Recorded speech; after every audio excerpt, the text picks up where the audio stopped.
time of the year, don't you hear? Gotta have fun. Spending cash, talking trash. Girl, I'll show you a real good Found on page 32 of the budget book. Quick question before you move on from this. Absolutely. What would happen if we just left that deficit, just left it there and let it ride forward, carried it forward? Would that put our TDA funds at risk?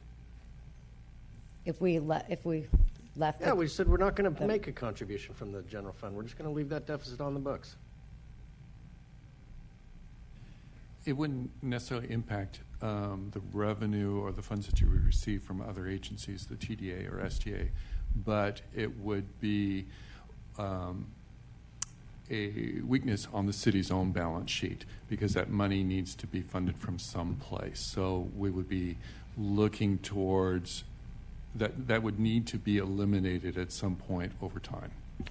Because it affects a credit rating, or? No, because money has been spent on transit that didn't have resources. And the city needs to catch up and put those resources there for those past transit expenditures. Yeah, but I guess, and all of this is kind of rhetorical in nature here, but if you're covering your expenses year over year over year, what does it matter? It means that funds either from another source, like the general fund, has been fronted to cover this deficit, but it isn't recognized in the balance sheet at this point. Okay, so I get that. The money's been spent, but if you carry it forward as a liability on the balance sheet, assuming you have assets to cover it, what is the negative?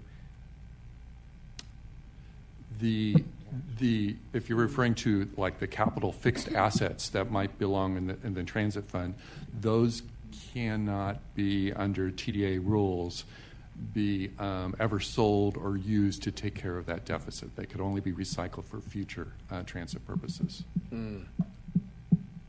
So at some point, it would have to be trued up. Yes, at some point it would have to be trued up. You want to true it up at some cataclysmic event. Right. Okay.